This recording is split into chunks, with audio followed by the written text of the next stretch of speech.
Hola, bienvenidos a este nuevo episodio de Podcast de Exprésate. Hoy tenemos un invitado súper especial y hoy nos va a estar acompañando tratando un tema muy importante como lo es los trastornos sexuales en el hombre. Así que bueno, bienvenido.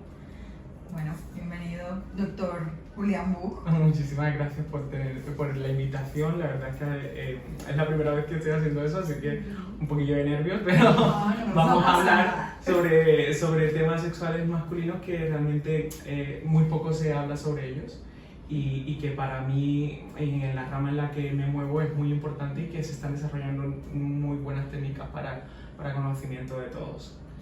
Bueno, nosotras sí, desde el campo psicoterapéutico, sabemos que pues trabajamos muy de la mano en eso.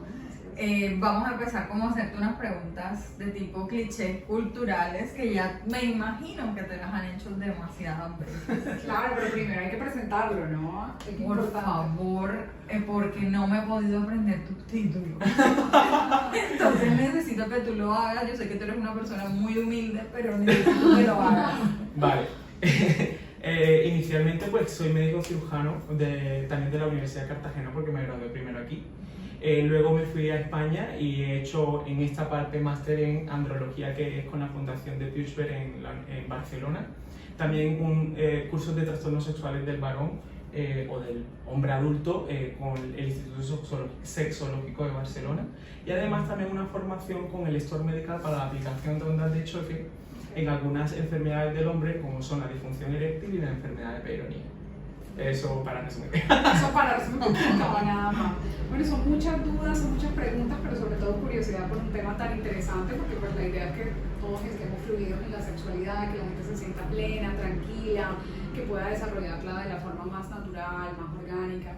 Y bueno, y como tenemos ciertas dificultades en el camino, pues vamos a hablar un poquito de las dificultades en el día de hoy.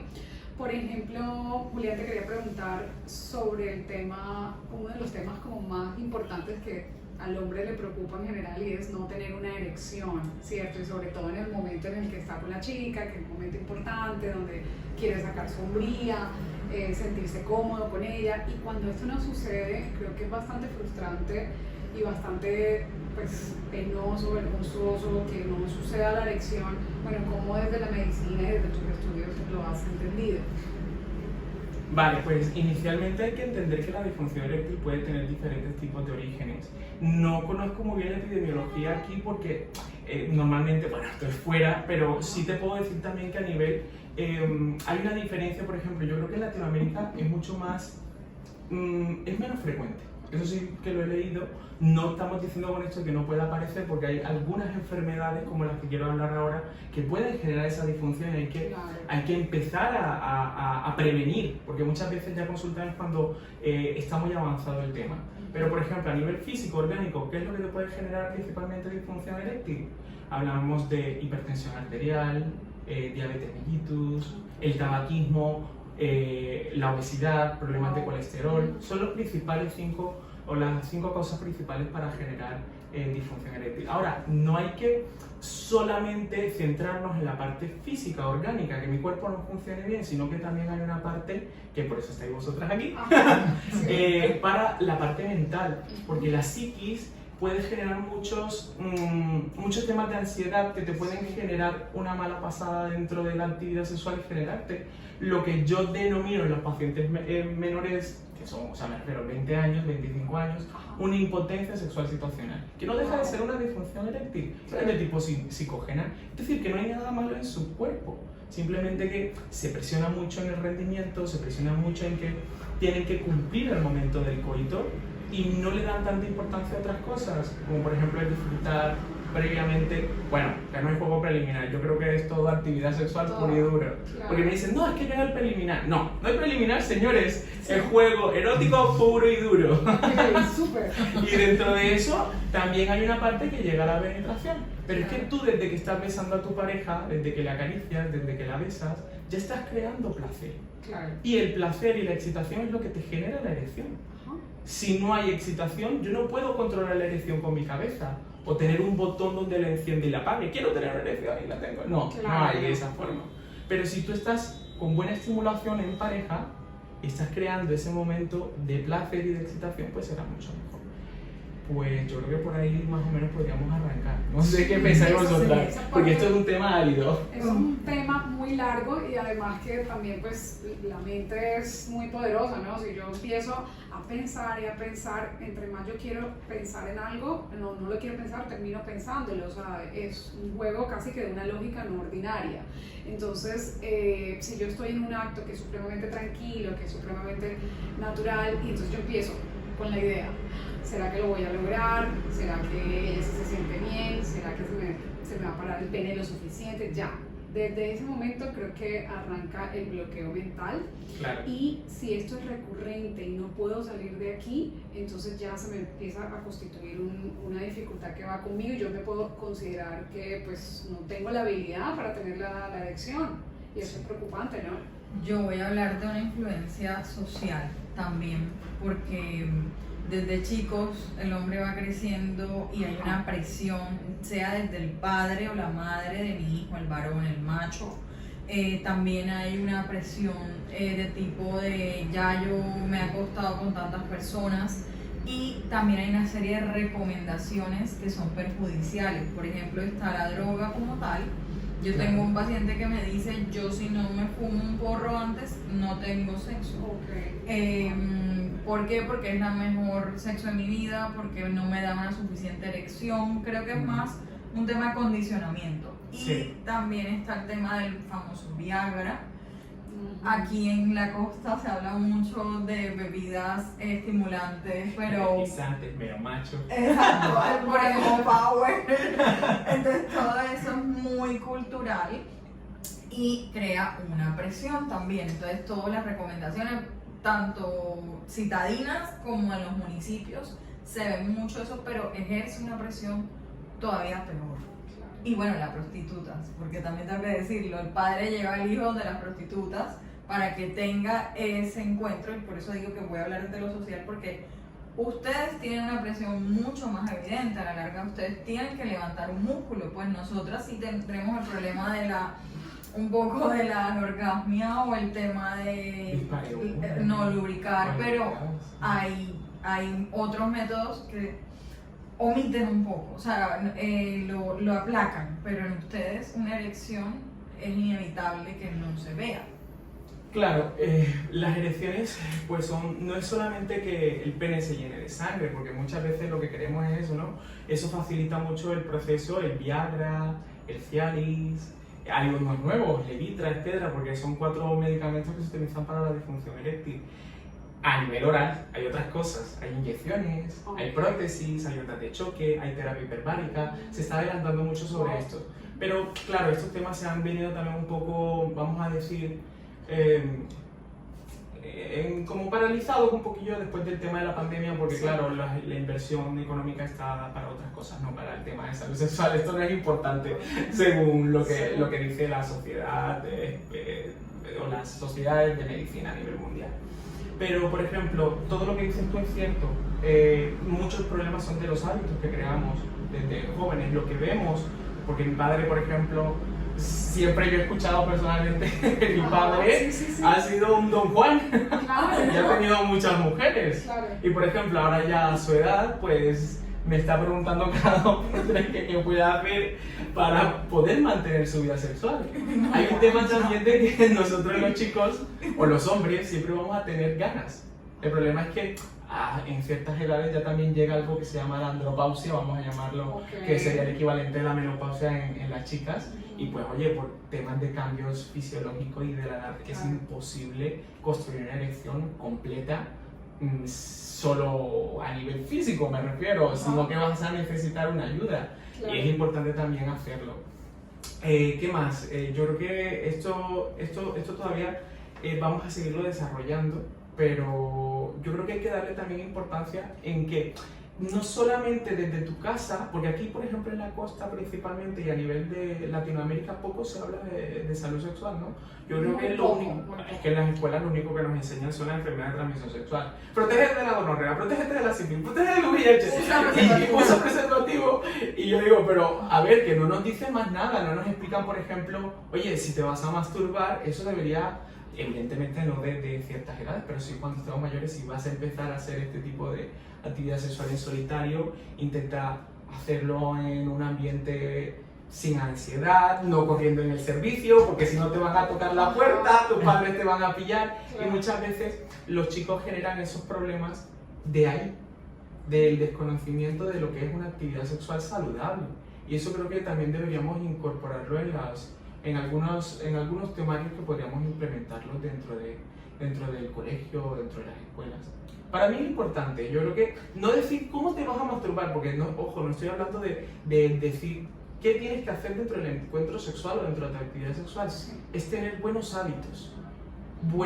Eso podríamos decirlo como higiene sexual también, no es simplemente limpiar la zona genital, es higiene sexual también desde la actividad sexual. Sí, ahí se me acaba de ocurrir algo, y sobre todo cuando nos llegan los adolescentes, ¿cierto? Que las madres un poco se escandalizan y dicen, no, es que se han cerrado mucho tiempo en el baño, no sabemos qué es lo que hacen y está dedicado a la pornografía.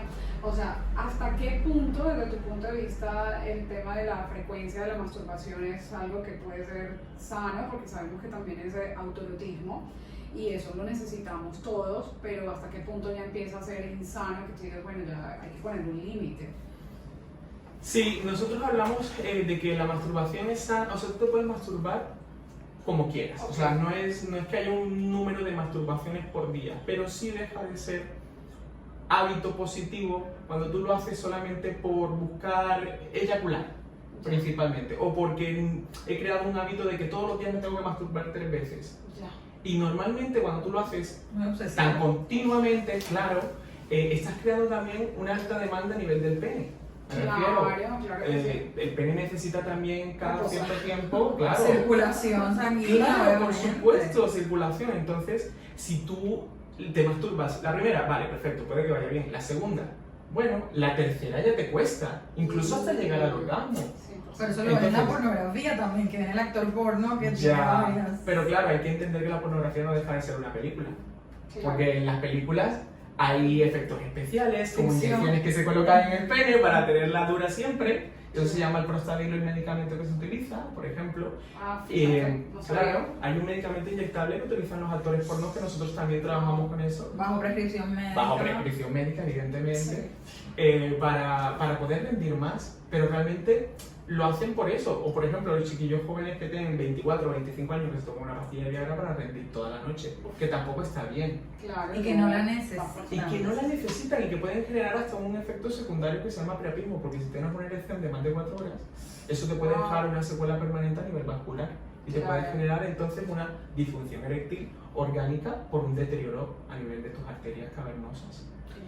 Hay otro tema, ahora que estamos hablando del tema de la masturbación, es que una de nuestras consultas ha sido, con autorización ante todo, ha sido el tema de que cuando la persona se ha masturbado mucho durante su vida, no lo ha manifestado, les ha resultado más placentero la presión de su mano que la vagina o el coito con otra persona. Entonces nos dicen eso, no, es que la única forma que yo tengo una eyaculación es masturbándome. Entonces, ¿qué pasa? Tienden a romper la relación de pareja porque la pareja dice, si tú no eyaculas, quiere decir que yo no te estoy satisfaciendo. Correcto. Efectivamente, ahí se crea también un mal hábito porque tú puedes con la masturbación, nosotros los hombres podemos adaptar la presión que quieres ejercer, el tipo de fricción y la movilidad que le quieres dar al pene. Entonces, tú lo puedes hacer muy rápido. Cuando tienes una relación de penetración vaginal, no es lo mismo. O sea, no hay una forma, hay chicas que pueden tener un poquito más los músculos pélvicos, vamos a decirlo, más tensos, y pueden tener esa capacidad de contraer un poco la parte vaginal, pero es que la vagina no deja de ser, es un tejido elástico, ¿verdad? Y claro. Lo que es como una cavidad que lo que hace es abrirse por la entrada y la salida del pene, pero no hay forma de que la vagina te pueda apretar, me refiero, claro. No hay esa capacidad, tampoco hay forma de que controles el movimiento pélvico y que sea de pronto más intenso o igual la velocidad que tienes con una masturbación. Okay. Yo lo que propongo a esos pacientes es retirar un poco la masturbación, no quitársela o cambiarle el método masturbatorio, por ejemplo, incluir un juguete sexual, ¿sabes? También va muy bien. Okay. Un juguete sexual que simule como un masturbador, pero simule una vagina que les ayude un poco, no sé cómo lo veis desde el punto de vista de vosotras, pero a nosotros nos ha funcionado porque les da más similitud a lo que tienen cuando hay una relación con penetración vaginal. Es reemplazar, eso pasa como, se vuelve casi una adicción, entonces como el alcohólico, a veces nos toca reemplazar un placer porque no podemos renunciar a aquello que no nos concedemos, eso es parte de unas prescripciones. Y también usamos mucho el tema de las paradojas, en ese caso donde literal decimos, para enderezar algo tenemos que buscar las formas de retorcerlo más. Entonces ahí le pedimos mucho al cliente, le decimos, ¿cómo puedes empeorar tu situación? Entonces ellos mismos, esa prescripción de cómo empeorar cuando se las pedimos es para que ellos se anticipen a cosas que no deberían hacer. Claro. Entonces, por ejemplo, le decimos, ¿cómo puedes empeorar? No, tomándome el Viagra, tomando alcohol antes de tener relaciones, drogándome antes de tener relaciones. Entonces, ya ellos son como cuando le preguntas a tu hijo, ¿qué no debes hacer? Sí, te dicen todo lo que realmente no tienen que hacer. Entonces, eso es algo que pues, hemos usado mucho para los hombres. Lo mismo, acaban de usar algo que es juguetes. Sí. En clase, no sé si tú te acuerdas, Majo, en clase vimos una pareja que estuvo a punto de separarse porque el hombre había ido muchas veces a la clínica por introducirse objetos en el ano porque él decía que era la única forma de tener una erección. Entonces, el tema de la berenjena, ¿te acuerdas? Sí, Te lo claro, puso un claro. compañero. Entonces, ya iba un poco el tema de que la pareja pensaba que él era homosexual y no era homosexual, era que era la forma en que él se estimulaba. Sabes que hay terminaciones nerviosas, nosotras también las tenemos. Claro. Y tocó reemplazar esas berenjenas o esos juguetes por otras cosas, como lo acabas de decir, o sea, tocó reemplazar hasta el punto que ambos quedaran satisfechos también. Claro, ahí tenéis más trabajo vosotras que yo. 100%. Porque, a ver, yo puedo dar recomendaciones, yo puedo facilitar el proceso de la erección bajo los efectos del medicamento que se utiliza. Nosotros no utilizamos como tal la terapia psicosexual o la terapia sexológica en solitario, no porque no funcione, sino porque vosotras tenéis que tener mucho tiempo para que el paciente vaya mejorando, y si le ayudamos de forma multidisciplinaria combinando las dos terapias, funciona mucho más rápido. Porque incluso los pacientes que no tienen, por ejemplo, una disfunción eréctil orgánica, si construyen fácilmente una erección con un medicamento, oye, también en dosis bajas, por ejemplo, el tadalafilo se puede utilizar en dosis diarias pequeñas y les va muy bien a los pacientes jóvenes que realmente no lo necesitan. Si lo van a apuntar con ayuda del médico. Con ayuda del Con médico, ayuda del siempre médico, con por favor. prescripción médica, ninguno de esos medicamentos, porque cada uno de esos medicamentos también va condicionado a cada individuo. Claro. ¿Vale? Perdón que te interrumpa, pero aquí hay que aclarar eso. No, está bien, pero por eso lo digo. Entonces va muy bien, pero siempre con la prescripción médica y también con ayuda en combinación, Psicológico. ¿sabes? Porque es fundamental que aprendan a cambiar esos hábitos. Yo también, por ejemplo, tengo muchos pacientes que vienen a mi consulta porque dicen que no se masturban también de forma tradicional, sino con roce. Hay uno que me dice que se tiene que poner papel higiénico, ¿sabes? Entonces, eso hay que cambiarlo, porque si no tienen eso dentro del encuentro sexual también en pareja, les cuesta crear satisfacción con la actividad sexual, y no solamente para él, sino también para la pareja. Para la pareja. Eso es una Porque- técnica, se llama la guerra de la fantasía. Claro. No son- Claro, porque puede haber, por ejemplo, momentos de placer y podemos buscar juegos sexuales que nos faciliten la actividad, pero no siempre va a ser No igual. siempre, claro, no. O sea, es que si no es así, yo no llego a eyacular, Muy pues me difícil. dicen mucho, entonces es muy complicado. Así es, y con el tema de la eyaculación precoz, que también es un tema como muy candente, porque además existe la presión social de que, bueno, yo no me puedo venir tan rápido porque si no quedo, lo voy a decir así, en el modo costeño, como polvo de gallo. Que, ay, no, este hombre no demora nada. Entonces, eso afecta mucho a la autoestima, no solo de la, o sea, en general sí, del clima de la pareja, porque la mujer puede decir, bueno, pero no se conectó conmigo lo suficiente. No, exacto. Y entonces, ¿será que ya se descargó? Y es una cantidad de cosas, porque te digo que en terapia se ve de todo. A testearle los testículos, porque a a través través de los testículos existe. Entonces, Para ver si está cargado, ¿no? Para ver si está cargado o no. Y entonces, sí, hay problemas de celos, porque me han llegado en la consulta. Sí. Entonces, es muy importante que a este tema se le dé una relevancia porque afecta a la vida entera de una pareja o una familia. Claro, y hay que entender que la eyaculación precoz como tal no es una enfermedad, porque muchos me preguntan, ¿esto es enfermo? ¿Yo estoy enfermo de eyaculación precoz? No, esto es un trastorno sexual, Claro. donde tú no has sido capaz de tener un buen manejo de reflejo eyaculatorio. Y no es algo que se pueda programar, señores. No es algo que yo tenga un temporizador, como siempre les digo a mis pacientes, en la cabeza, donde yo voy a programar la eyaculación en 15 minutos. No, no. Además, que seamos sinceros, vosotras sois chicas. No necesitáis una penetración de 20 minutos para estar satisfecha. ¿A que no? Claro que Es demasiado, llega a molestar. La porque- lubricación se pierde. Es doloroso. Efectivamente, entonces yo quiero desmitificar eso de que tengo que rendir media hora porque si no, no soy el macho man. Claro, sí, no, yo lo ¿Sabes? he escuchado en compañeras, amigas también que dicen como ya, o sea, la mujer tiene el orgasmo, baja la lubricación y normalmente esto dura, ¿qué? 5 minutos. De penetración, bueno, si vamos a hablar de tiempo, yo te diría una eyaculación rápida sería 3 minutos hacia abajo. O sea, 3 minutos es demasiado corto como para, por lo menos, que la chica llegue a tener un buen orgasmo, dependiendo también del juego erótico que haya. Porque hay parejas que de pronto con 3, 5 minutos también, depende de cada uno, ¿no? Sí. Pero normalmente siempre se establece de que, hombre, un tiempo adecuado, hablando de tiempos, pero eso es, yo quiero dejar claro que esto no es inamovible. Claro, es decir, no. que no es algo de que tiene que estar siempre en ese tiempo, pero por lo menos un tiempo entre 7 y 10 minutos es más que suficiente para conseguir la satisfacción de ambas partes. Sí. No tienen que ser 20, no tiene que ser una hora de penetración. Una hora puede de pronto incluir toda la actividad sexual. Y dentro de esa actividad sexual, parte es penetración. Claro que sí. Pero no todo tiene que ser penetración, eso se llama coitocentrismo, señores, no hagan eso. No hagan Sí, eso. es A las así. chicas no les gusta eso.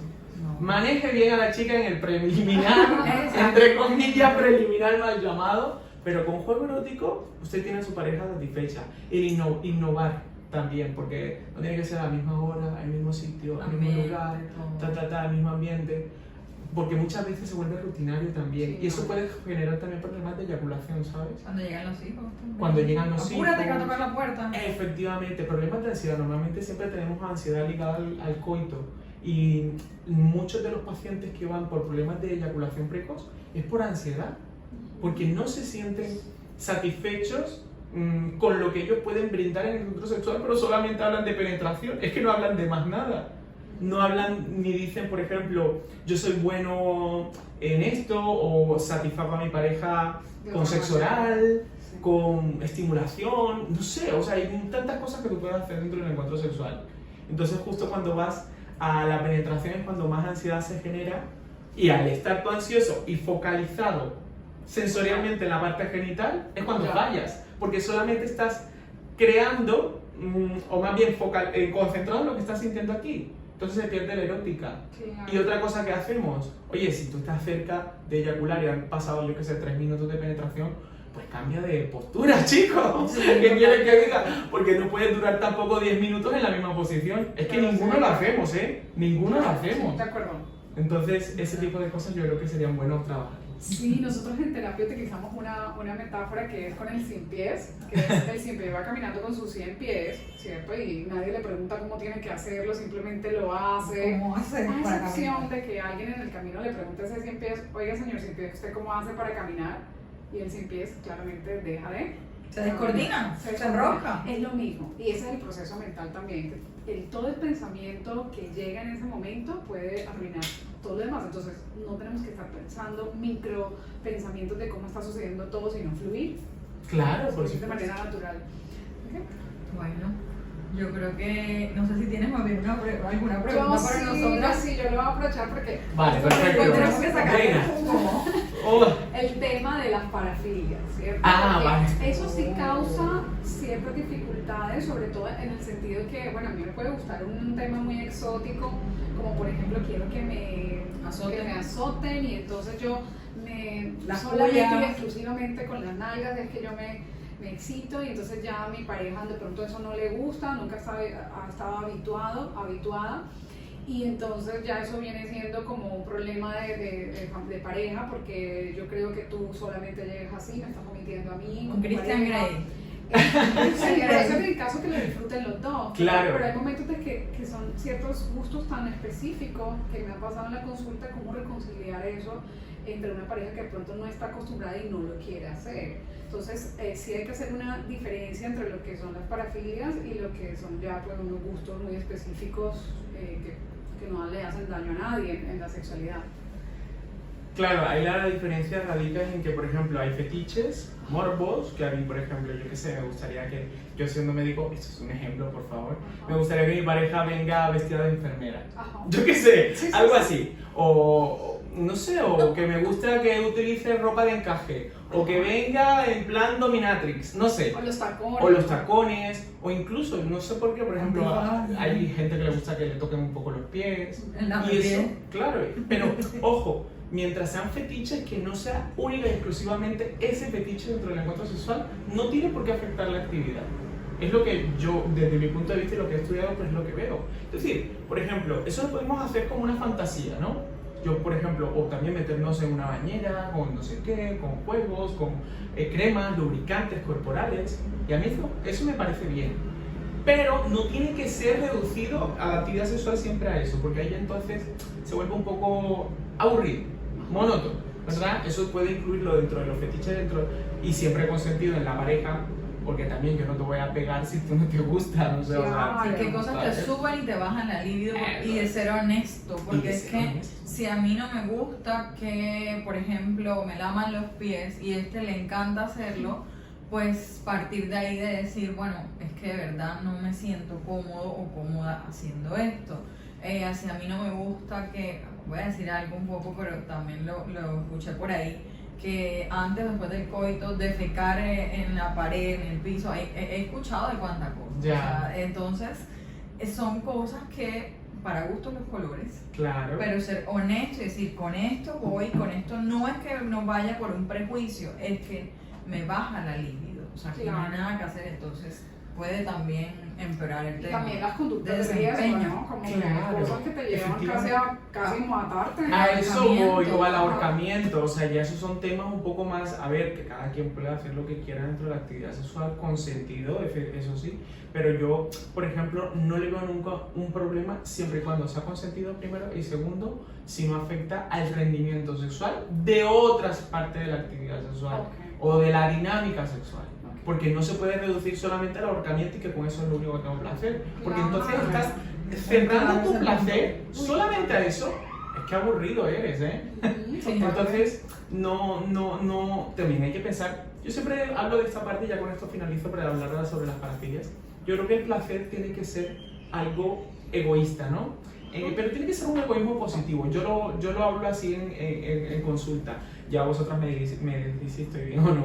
¿En qué sentido? En que yo tengo que buscar mi placer, yo tengo que saber qué es lo que me gusta dentro del encuentro sexual, también lo hará mi pareja, pero tenemos que hablar los dos, o debe haber no que hablemos de a mí me gusta el perrito, a mí me gusta el cuatro patas, a mí me gusta el misionero, no, sino de más o menos entenderse a nivel de la actividad sexual para que pueda fluir y que sepamos cuáles son, por ejemplo, nuestras zonas erógenas, que me beses el cuello, que me toques por aquí por el pecho, que me beses por los testículos, por la zona genital, por donde te guste. Eso yo creo que se debería hablar, o por lo menos decir, no sé cómo decirlo, no hablarlo de, venga, no, sino de hablarlo de qué cosas te estimulan más, ¿por qué no? Y entonces dentro de eso buscar qué juegos sexuales podemos hacer que ambos de forma recíproca sí lo disfrutemos, porque al fin de cuentas la actividad sexual lo tenemos entre dos personas. A ver, hay actividades sexuales solitarias y tú en solitario puedes hacer lo que quieras, ¿no? Claro, Una pues. masturbación. Pero cuando tú estás en pareja, el placer tiene que ser egoísta, pero tiene que ser un egoísmo positivo. Claro. Donde yo también pienso primero, evidentemente, mi placer, pero también tengo que entender el placer de mi pareja. Cuidar al otro. en la Cuidar relación. al otro, efectivamente. Súper. Así de rapidito porque ya estamos cortos. Y ya finalizamos, pues la parafilia para mí sí ya es algo patológico, eso sí ya está enfocado dentro del DSM-5, que creo que es la última Total. edición, y que no son conductas todavía, o más bien, no, son conductas que no son adecuadas Claro. ahora mismo. Por ejemplo, ¿cuáles son las parafilias? La necrofilia, ¿tener relaciones con muertos? No, Sí. ¿verdad? No estaría como, no es lo no sé si llamarlo Proceso normal, infeccioso, la o sea, zoofilia. efectivamente, la zoofilia, La transmisión de VIH, pedofilia, por favor, ese tipo de cosas, Claro. ya rayan un poquito con el bienestar no solamente de ti como persona, sino también de el tipo de actividad que tienes, porque ¿cómo vas a tener sexo con un cadáver si está en descomposición? Claro. Por ejemplo, la necrofilia o la coprofilia, que es con caca, Sí. ¿sabes? Ahí hay bacterias, entonces no son prácticas todavía, o no son prácticas aceptadas realmente porque rayan un poco con el tema también sexual. O sea que para mí los fetiches, o a nivel general, vamos a hablar no para mí, o para ti, a nivel general, los fetiches y los morbos, pues están bien, siempre y cuando sean consentidos y se hable en pareja, mientras que la parafilia ya es más patológico. Claro, totalmente. Bueno, para Creo que cerrar. diste un punto porque eso es parte de... Sabes que sí voy a tocar un poco ese tema, pero ya para cerrar. A veces tenemos pacientes en consulta que nos dicen mi esposo o mi esposa o mi pareja en general, veo que le interesan mucho los menores de edad. Los menores. ¿Será que debo dejarle o debo quedarme con esa persona? ¿O qué debe hacer esa persona? O yo realmente, ahí sí me van a corregir si me equivoco, le digo, mira, todos tenemos muchas cosas en nuestra imaginación y la ocasión también hace al ladrón. Los seres humanos también tenemos un grado de que todos podemos caer en esa tentación, por llamarlo así, de manera coloquial.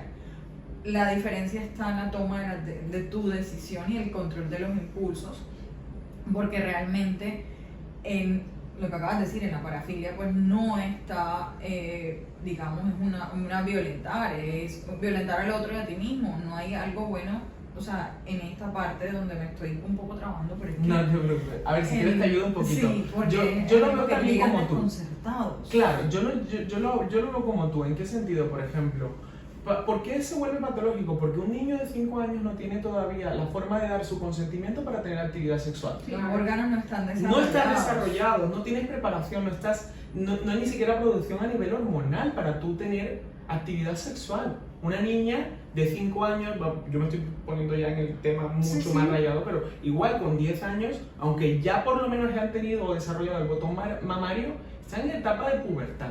Ni siquiera quizás han tenido su primera menstruación. Y su desarrollo psicológico y afectivo es distinto. Es totalmente distinto, entonces no podemos, por ejemplo, violentar eso, porque tiene que haber un consentimiento también para la actividad sexual. Ahora, estamos hablando solamente de pedofilia, pero por ejemplo, también nos metemos en más cosas, ¿no? En abuso sexual y tal, pero tú como mujer, aunque seas de 25 años, no tienen por qué venir un señor, un tío o un hombre a violentarte si tú no das tu consentimiento para tener relaciones sexuales. Porque de ahí es que partimos de que es patológico, por ejemplo, las parafilias, porque, y principalmente en este tipo de la pedofilia, donde no hay un consentimiento realmente de esa persona que te está diciendo, sí, yo quiero tener porque me apetece, porque también lo deseo. Claro. Por eso hablamos de que del placer mutuo, ¿no? O sea, es que, ¿qué placer puede tener un niño o una niña con la actividad sexual a los 6 años? Quise hacer esta diferenciación, ahora ya retomando un poco en sí, porque es que hay personas, vuelvo y les digo, todos se nos pueden pasar en 1000 pensamientos en un segundo. Pero ¿qué pasa o qué sucede? En estas personas en específico, al revés, nos han llegado también otros casos donde dicen, tengo miedo de hacer esto y nunca en su vida lo han hecho, pero es el pensamiento obsesivo de preservar la vida del otro. O sea, tengo miedo de que si me nace una bebé, una niña, le cambie el pañal y tengo miedo como de hacerle daño. Entonces es precisamente ese amor de preservar o de cuidar al otro. Entonces eso ya lo explicamos un poco acá porque hay una diferencia entre lo uno y lo otro. Tengo miedo de ser un pedófilo y no lo vas a hacer. O sea, eso es muy común en lo que es la duda patológica. Exacto. Ya una duda, esa duda se instaura y entonces todo el tiempo se queda la persona pensando en eso y es muy común. Es como, tengo miedo de ser un pedófilo, tengo miedo de violar a alguien, tengo miedo... Para que diferencien un poco. Para que se diferencie un poco y esto es totalmente trabajable a diferencia de ya pues tener la intención de, ¿sí? De que yo realmente siento que no me puedo controlar, que siento que esto me llama más allá la atención, de que estaba en escenarios donde siento que puedo vulnerar, ya es diferente. Así es. Claro. Bueno, Juli, muchas gracias. De Nada. verdad, Me encantó tu esperamos- presencia aquí en el Pues muchas podcast. gracias. Y eso que hemos hecho poquito, porque esto es un tema largo y yo les puedo dar cátedra. No, mentira. Largo y tendido a nivel médico, pero decir las últimas cosas, este tipo de problemas se pueden solucionar. Y no solamente desde el punto de vista médico, sino también la terapia psicosexual para mí, y en estos 5 años que llevo trabajando este tema han sido buenísimas. Y no por tener, por ejemplo, 60 años no quiere decir que no haya psicológico que trabajar, porque muchas veces el componente orgánico puede existir, pero también la misma duda y la ansiedad te puede generar una disfunción, pese a nivel 100%. orgánico estar mejor y con los tratamientos que hayan. Siempre buscar un buen profesional, evidentemente, que te aconseje qué tratamientos utilizar, y también psicólogas o sexólogas, todas estas personas que trabajan en la parte de salud sexual, que te hagan ese acompañamiento durante el tratamiento médico que realices, y no te automediques, por favor. Principalmente porque voy con pacientes de 70, bueno, no vamos a ir, 55 años con insuficiencia cardíaca y se están tomando Viagra. Madre mía, no sabes lo que estás haciendo con tu vida. Después porque le dio un infarto de Y después, 60 años. efectivamente, el medicamento no es el que genera el problema, es tu condición de salud preexistente. Por eso es que tienes que asistir a los profesionales para que te den esa prescripción. No te automediques, es lo último que quiero dejar. Perfecto. Muchísimas gracias, Julián, y a todos los que nos escucharon en el día de hoy. A vosotros. Les mandamos un gran abrazo y espero que este podcast sea de gran utilidad para ustedes. Chao.